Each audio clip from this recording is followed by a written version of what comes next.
Son las 8:04. Damos la bienvenida al doctor Andrés Martínez. Él es académico universitario, experto en Derecho Internacional, Derecho Constitucional. Doctor Martínez, bienvenido.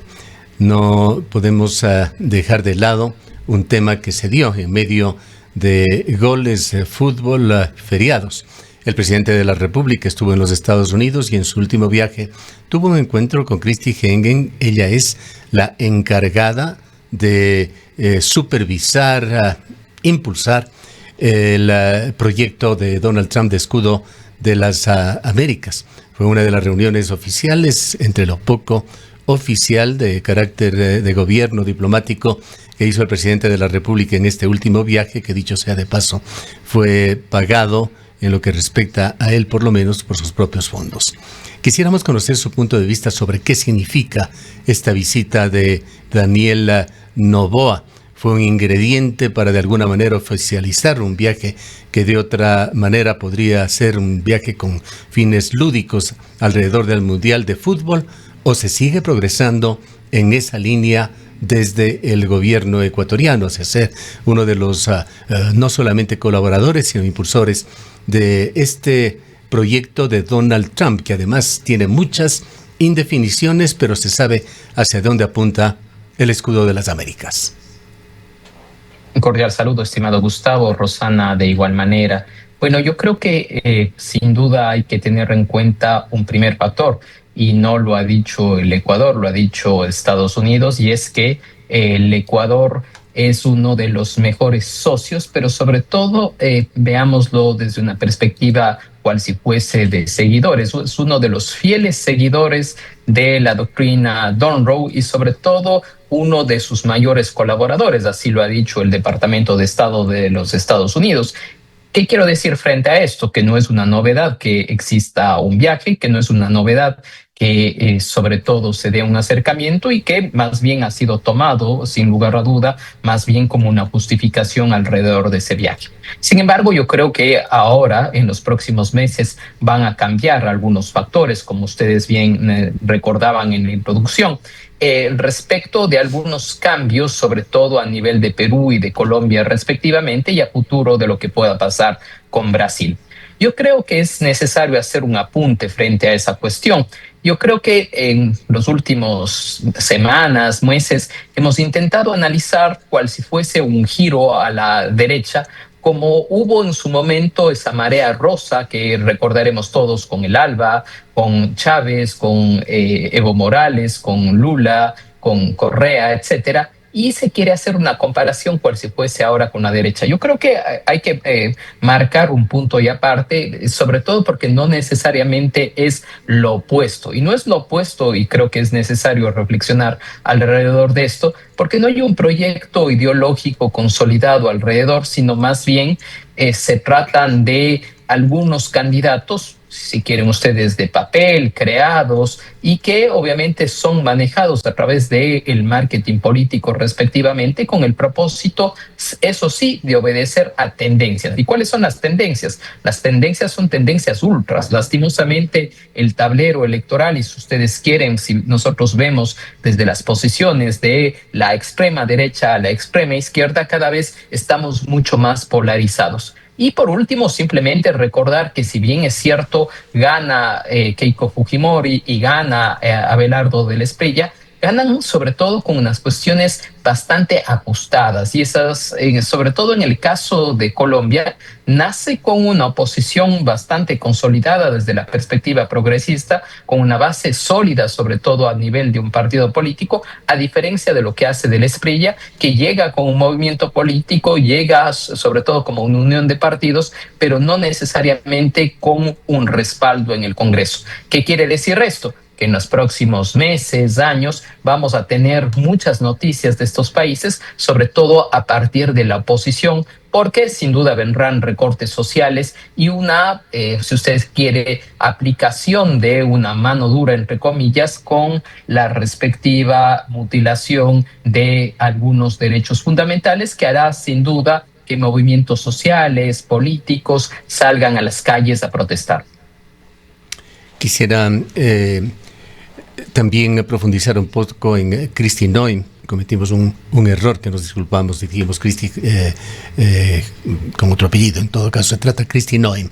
Es la funcionaria polémica que fue sacada por el gobierno de Trump de las iniciativas antimigrantes por gravísimos errores que cometió, y fue a reglón seguido condecorada en Ecuador con una de las altas preseas del gobierno. El presidente Daniel Noboa, el gobierno de él otorgó a esta funcionaria la condecoración de la Orden Nacional al Mérito en grado de Gran Cruz. Se argumentaba una gran contribución al fortalecimiento de las relaciones bilaterales y de seguridad entre Ecuador y Estados Unidos.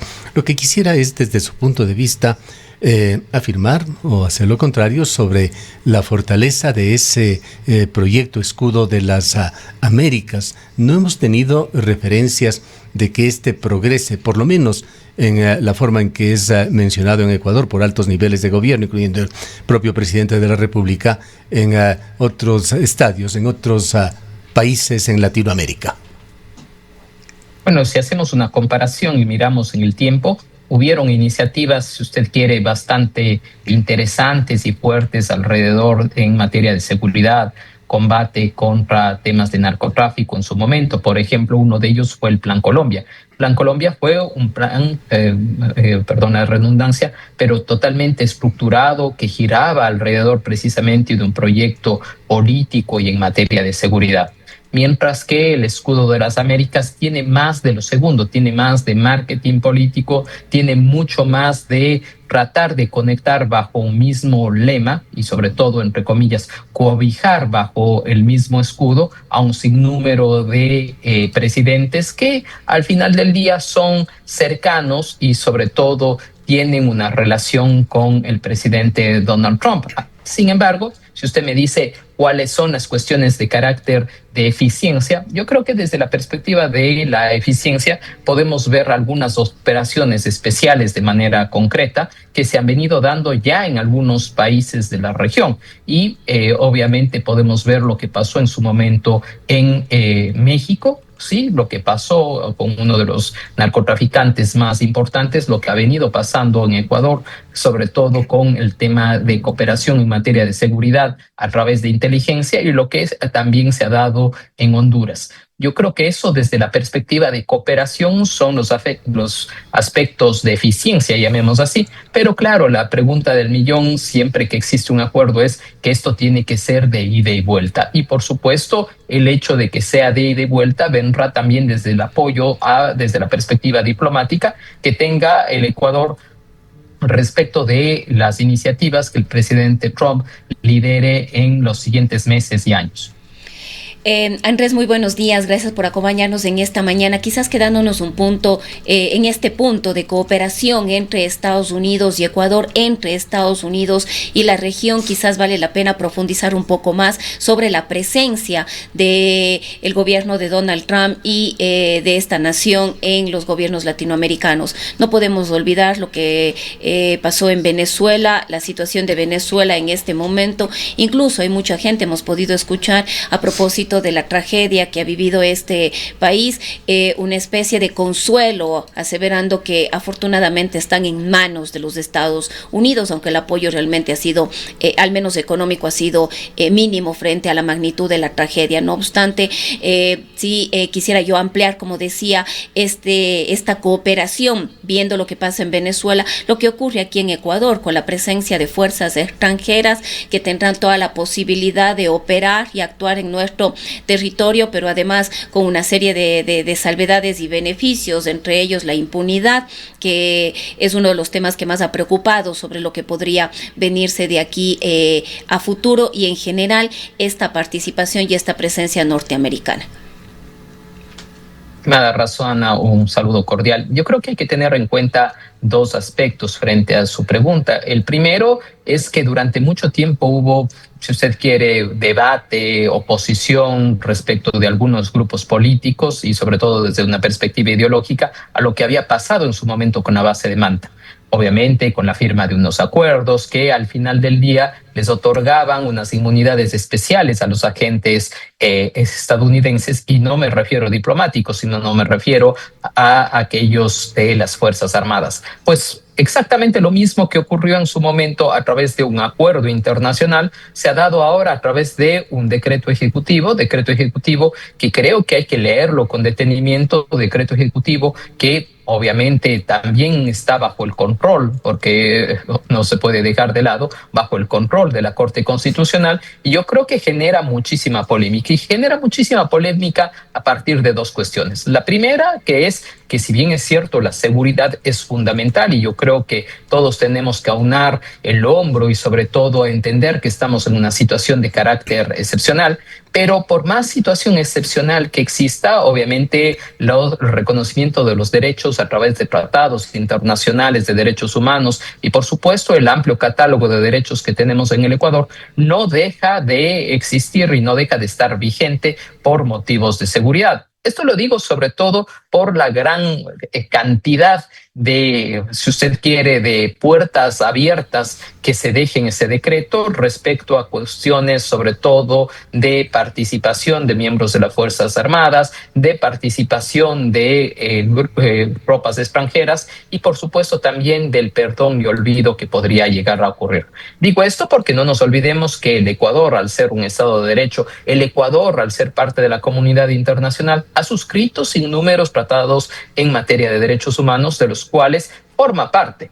Y un decreto ejecutivo, por más que venga de la autoridad que emana, que es del presidente de la República, no puede saltarse el ordenamiento jurídico. Digo esto porque el siguiente capítulo que ocurrirá tal vez en las siguientes semanas, meses, dependerá del timing que se tome, será que precisamente los colectivos, ya sea de derechos humanos, colectivos también movimientos sociales, seguro se pronunciarán en este sentido y lo más probable es que acudan ante la Corte Constitucional con el propósito de que se solicite su control y la posibilidad de verificar si existe realmente un tema de constitucionalidad o una constitucionalidad condicionada. Esto creo que es fundamental, sobre todo en atención a su pregunta, estimada Rosana. Y lo segundo, que sí es necesario tener en cuenta, que yo creo que ha sido como un tema de experimento, un tema creciendo, que si bien es cierto, se han dado unas primeras operaciones, sobre todo a nivel de cooperación en materia de inteligencia, intercambio de información. Yo creo que se va a venir un siguiente momento donde la cooperación ya no va a ser simplemente de cooperación en materia de información, o en su defecto donación y entrega de armamento, sino vendrá un momento ya de intervención. Y en ese momento de intervención tendremos que estar atentos y yo creo que los medios de comunicación juegan un rol fundamental, sobre todo para estar correctamente informados y para que exista transparencia frente a las acciones que se realizan. La semana pasada el general Paco Moncayo, sin duda el más conspicuo de los militares ecuatorianos, quien sigue muy activo en actividades del ejército, particularmente educativas, de investigación, estuvo en este medio de comunicación. Tuvo expresiones muy fuertes, muy sólidas en contra de las políticas del gobierno de Daniel Noboa. Cuestionó los viajes presidenciales destinados a coordinar operaciones tácticas, argumentando que tales tareas deben manejarlo niveles jerárquicos inferiores, no exponerse el presidente de la República ante secretarios de Estado o funcionarios de más bajo nivel, que para eso hay otras personas que podrían llevar o intercambiar los mensajes ecuatorianos. Advirtió también sobre la falta de una doctrina profesional en Ecuador, criticando la excesiva dependencia de los estados de excepción en lugar de invertir en tecnología avanzada, y destacó también que el país requiere de un plan estratégico coherente, guiado justamente en doctrinas propias de Ecuador, para enfrentar el crimen transnacional sin comprometer la autonomía institucional. Lamentó adicionalmente la improvisación política en los ministerios, subrayó la necesidad de un servicio exterior especializado que esté conducido por gente de carrera en la carrera diplomática para defender los intereses nacionales. Todo esto lo hizo con mucha solidez en una exposición Paco Moncayo. Quisiera preguntarle a usted en cuánto de lo expresado por Paco Moncayo usted coincidiría.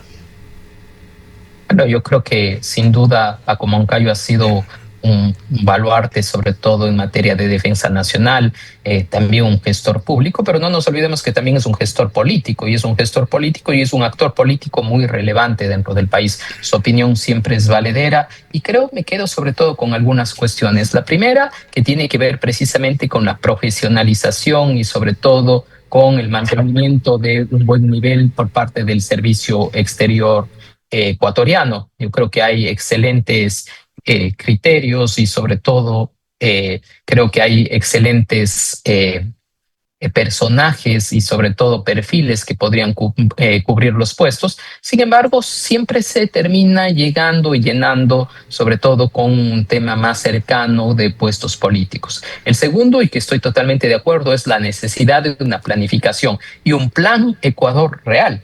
Y lastimosamente yo creo que esto pecamos desde hace algunos años y décadas, es que no sabemos hacia dónde vamos. Cada líder político trata de trazar obviamente su plan, pero no es un plan participativo, no es un plan incluyente, es un plan que muchas veces depende de la coyuntura nacional y no necesariamente busca, en este caso, sobre todo en materia de seguridad, cuáles son los reales problemas y también del otro lado, cómo atacarlos inmediatamente. Creo que la Corte Constitucional lo ha dicho en su momento, ha habido un gran debate en ese sentido, no creo que debamos ahondar en ello, pero es obvio que la excepcionalidad dentro de un Estado de Derecho es la excepcionalidad, es decir, yo me salgo y respecto del mantenimiento y el respeto de ciertos derechos solamente de manera excepcional y regreso nuevamente al Estado de Derecho normal. ¿Por qué? Porque la situación así lo amerita. Y efectivamente la situación así lo amerita, pero si ya es una constante, más bien la respuesta tiene que ir directamente desde la ley y de las políticas públicas. Y por último, creo que también hace falta repensar lo que ha comunicado Paco Moncayo alrededor, sobre todo, de los temas de la cooperación y el mantenimiento de relaciones internacionales. Yo creo que, y esto debemos buscar un poquito más en la hemeroteca, pero es una de las ocasiones en las que mayor comunicación mantiene el Ecuador con Estados Unidos, con una agenda bastante horizontal, directa. Si bien es cierto, uno de los principios básicos dentro del derecho internacional, de las relaciones diplomáticas, es precisamente, como se ha afirmado, el hecho de mantener reuniones entre jefes de Estado y obviamente entre ministros de Exteriores, etcétera. También se da unas cuestiones de manera particular de cómo trata Estados Unidos, sobre todo su agenda internacional. Y su agenda internacional, si entramos a hacer un análisis un poco más internos, nos daremos cuenta que hay obviamente, si usted quiere, ciertos departamentos internos que se encargan de cada una de las regiones. Y la región, sobre todo desde una perspectiva de política exterior y también militar, creo que estamos tratando directamente con los altos mandos y sobre todo hay una especial preocupación. Y por último, simplemente decir que esa especial preocupación se da por unas razones especiales. Y esas razones especiales es que lastimosamente cada vez estamos más en el foco porque obviamente no estamos cumpliendo nuestras labores a nivel de aduanas y evitando sobre todo que salga gran cantidad de droga desde nuestros puertos. Estas políticas de seguridad hemisférica que se han convertido en un nuevo lenguaje común de la política latinoamericana, así como los temas de seguridad, están moldeando los discursos electorales en países donde la derecha y la ultraderecha han avanzado recientemente. Están los países latinoamericanos, empezando desde Argentina, yendo hasta nuestros vecinos del norte de Colombia, adoptando estas políticas por convicción o por necesidad estratégica. ¿Qué riesgos observa usted en términos de pérdida de autonomía frente a agendas de seguridad impulsadas desde fuera del continente? Bueno, yo insisto con esto que no creo que necesariamente sean agendas que vienen de fuera, creo que son más mensajes o sobre todo estrategias que se utilizan con el propósito de poner en la ciudadanía una especial preocupación. La preocupación por materia de seguridad se da no solamente en el continente latinoamericano, otras regiones también atraviesan situaciones excepcionales en materia de seguridad y claro, si se ven modelos, si usted quiere, agresivos, fuertes, de mano dura, muchos políticos, por más que no sean de la tendencia, crean alrededor de esto un prototipo con el propósito de parecerse lo más posible, entre comillas, a la agenda ganadora.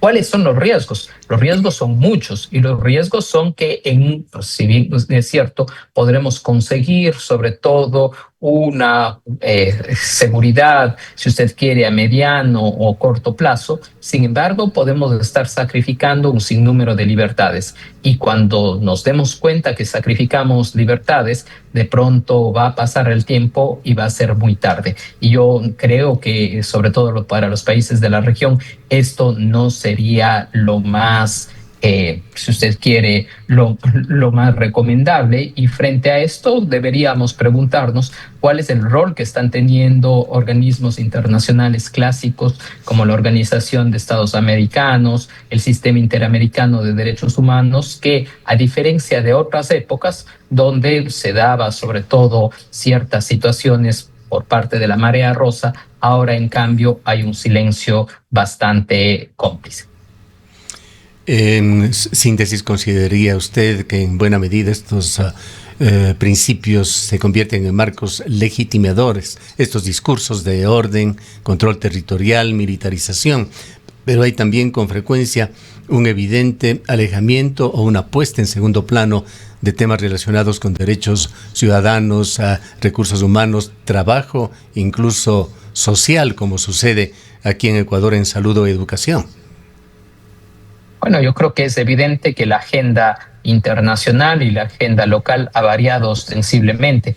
Temas relativos, por ejemplo, a ambiente, temas relativos a derechos económicos, sociales y culturales, cada vez quedan de lado y más bien llega una agenda pro tecnología, una agenda que busca más bien blindar en materia de seguridad y sobre todo desde una perspectiva mucho más individualista. Yo creo que ese es el reto y por obvias razones en el mediano o largo plazo nos daremos cuenta si esta agenda que se esté planteando ahora es la correcta o si vamos destinados simplemente a caer en un abismo.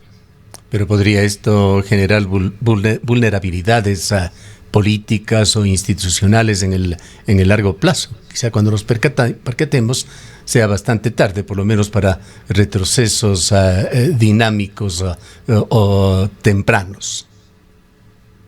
Yo creo que simplemente fijarse en algunas cuestiones. Algunos países cuentan con una sólida institucionalidad en determinadas áreas, ya sea económica, en materia social, en materia de servicios, y lo que usualmente se hace es desarmar, dejarlo sin obviamente una estructura y después construirlo, mantenerlo, se hace bastante complejo. Sin embargo, como lo decía al inicio de la entrevista, creo que en los países se está generando, sobre todo en los actuales que tuvieron recién elecciones, caso Colombia y caso Perú, una oposición bastante sólida y que obviamente a nivel de gobernabilidad no les será fácil tanto para Fujimori y obviamente también para Del Espriella gobernar adecuadamente. Además, quizás en el caso de Perú, creo que es un caso indiscutiblemente de análisis. ¿Cuánto tiempo han durado en estos últimos años los gobiernos en ese país? Así que muy probablemente el reto de Fujimori va a ser realmente fuerte a partir precisamente de esta reciente historia del vecino país. Es un reto bastante grande que tiene la señora Keiko Fujimori. Sin embargo, estimada Rosana, no nos olvidemos que uno de los partidos que siempre precisamente se encargaba, entre comillas, de defenestrar y aplicar las normas bastante amplias que se tiene en el caso del Perú para el Ejecutivo, era precisamente el partido de la señora Fujimori. Veamos si obviamente se daría un harakiri y se terminaría inmolando en este caso. Y bueno, quizás la diferencia mínima con la que ganó Fujimori también es algo que debería llamar a la reflexión, en este caso a las decisiones, frente a las decisiones que ella pudiese tomar. tanto eso, pero sobre todo no nos olvidemos siempre en las composiciones de los congresos. No nos olvidemos que en los casos analizados siempre se da un balotaje, es decir, segunda vuelta, mientras que las elecciones de, en este caso, Senado y Congreso, se las hacen en primera vuelta. Y además, un factor adicional, fue la primera vez que se eligió Senado en el Perú, lo cual va a jugar una variable que no ha existido previamente. Para finalizar, doctor Martínez, quisiera preguntarle en qué medida piensa usted que estas iniciativas, las que hemos hablado, influirían en las elecciones de 2026 en Ecuador, particularmente en provincias donde la inseguridad se va volviendo un factor decisivo, que es buena parte de Ecuador. ¿En qué medida los candidatos incorporarían o resistirían estas narrativas en estas elecciones que no dejan de ser una especie de primarias hacia las presidenciales que vendrán después? Bueno, sin duda creo que llegarán perfiles que intentarán copiar ya sea la retórica o en su defecto las posiciones, teniendo en cuenta que las competencias son distintas. Sin embargo, el momento que se da el discurso, se quiere sobre todo hacer llegar un discurso para que la gente entienda o que se alinee y que conecte en este sentido. Y por obvias razones, como usted señala, pensar en unas primarias, sobre todo también veamos qué va a pasar en el siguiente semestre. Y yo creo que sobre todo vamos a tener dos aspectos fundamentales. El uno es penoso, pero que sin duda va a ocurrir, y es el tema de las variaciones climáticas por el fenómeno del Niño y las consecuencias que tengamos, va a ser decisivo. Y el segundo, sobre todo, precisamente esta incorporación de fuerzas extranjeras a nivel nacional, que solamente el tiempo dirá si fue una buena o una mala decisión. Bien. Le agradecemos mucho por haber estado con nosotros. Muchas gracias. Declaraciones del doctor Andrés Martínez, académico y analista. Son las